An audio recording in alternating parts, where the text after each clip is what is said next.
The wind around the gate felt heavy with mana as all 10 hunters approached it. Dust swirled softly at their feet, and the faint hum of energy made the air tremble. "Isn't that bag heavy? Will you be fine?"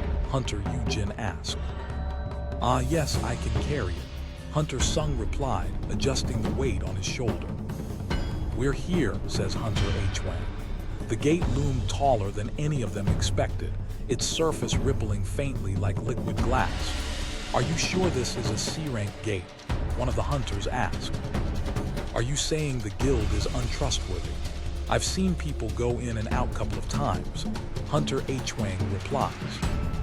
"The gate looks a bit too big, but it should be fine, right?" Hunter Yu asked. "This is your first time."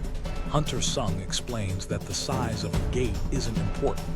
The important thing is the magical energy flowing from within.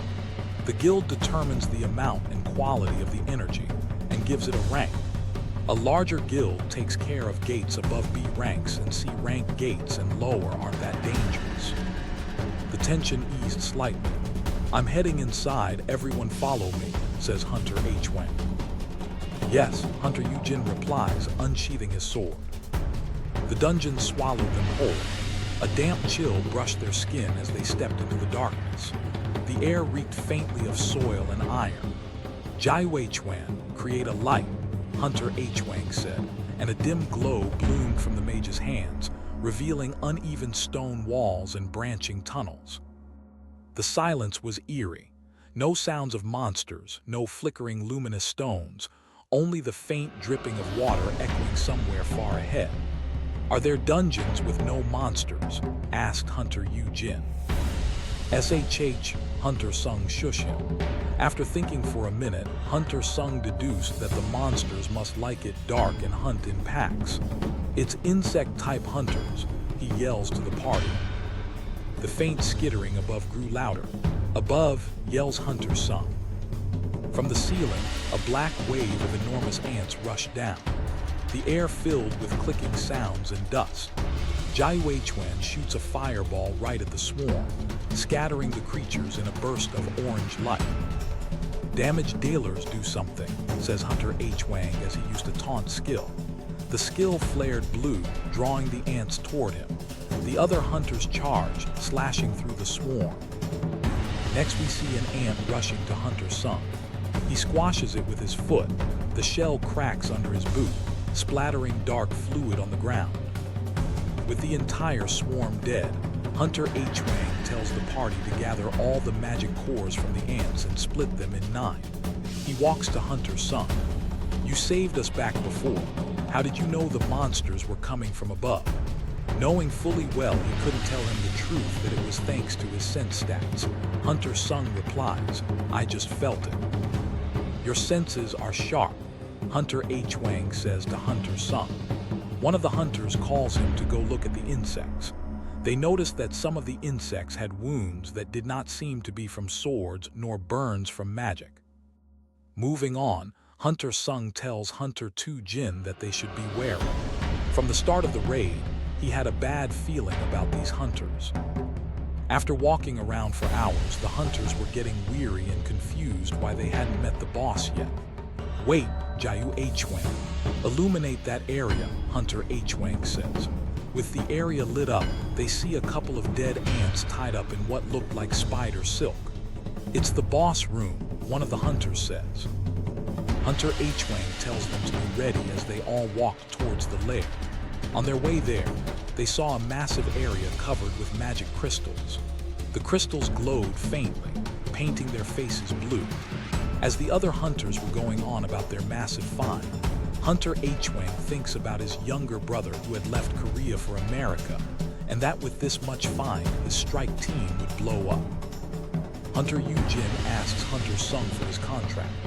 After looking at it, he says to Hunter H-Wang that the mana crystals were not included in the contract, so it should be divided by 10 and not 9. Hunter H-Wang responds with a smile on his face, "We're splitting them evenly. I know that well. But there is something to take care of first," he added, pointing at a big spider at the ceiling. He continued saying that they all know that the gate closes after the boss is defeated, So they need to mine and transport the crystals before defeating the boss with the boss sleeping. This was the best time to do it. Cheul-bin, have you brought the equipment? He says to one of the hunters. Cheul-bin replied that who would have thought there would be this many magic crystals in a C-rank gate, and he left the mining gear back at the car. Hunter H-Wang asks Hunter Sung and Hunter Yu Jinho to guard the place as they go bring the equipment. Are you telling us to stay in the boss room by ourselves? He asks Hunter H-Wang. Hunter H-Wang tells them that he doesn't think it's the type to attack unless they enter its territory. It looks like it had eaten a lot and sleeping, so it won't attack unless they provoke it. He leaves with his hunters. As soon as they got out of the boss lair, Hunter H-Wang tells Jiao H-Wan to block the entrance to the lair. Hunter Jiao H-Wan shoots the roof of the entrance, collapsing it. A heavy cloud of dust filled the lair. The ground trembled faintly. What do we do now? Hunter Yu Jin asks Hunter Sung. These sons of bitches tried to kill us. They're trying to kill us both because of mana crystals. Hunter Sung drops the baggage he had been carrying, walks to the collapsed entrance. He thought to himself getting out wouldn't be much of an issue, but with the blast, the boss had woken up. At the other side of the entrance, one of the hunters asked why they didn't just kill them there. Hunter H-Wang tells him if they had fought there, the boss would have woken up. With a C-rank boss like that, there was no way an E-rank with a D-rank with no raid experience could defeat it.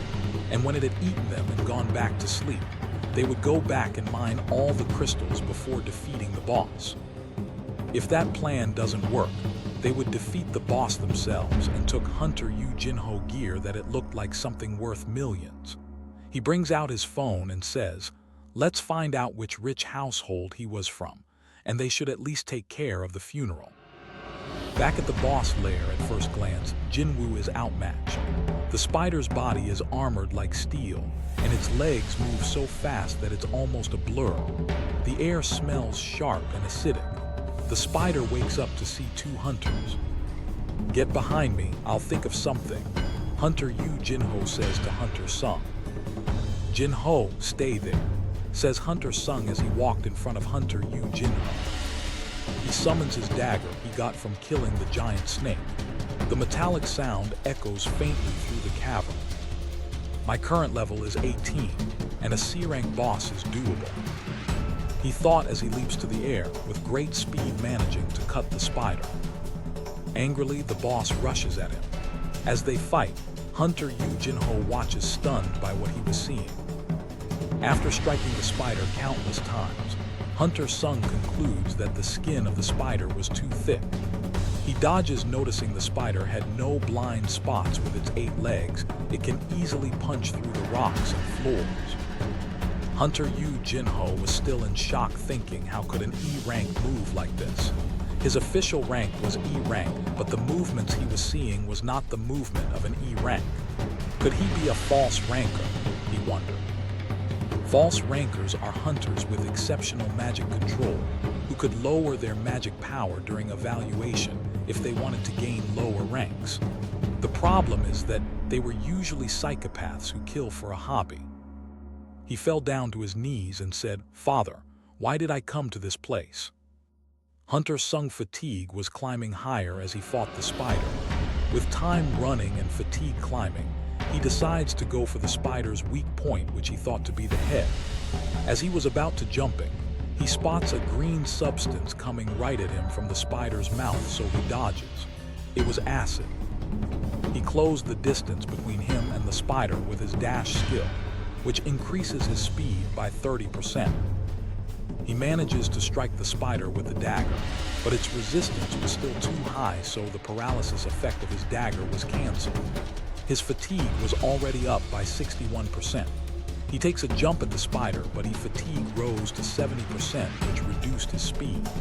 He was still in mid-air when the spider hit him, flying across the room. The impact cracked the wall behind him.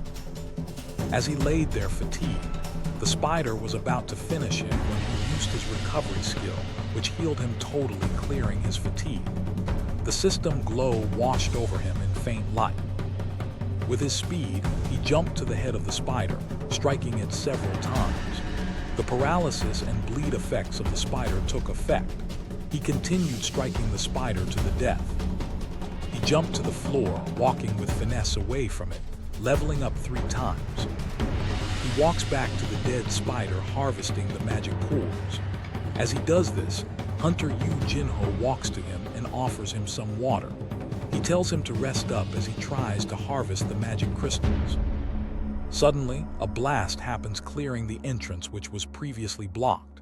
It was the 8 hunters which had previously left them for dead.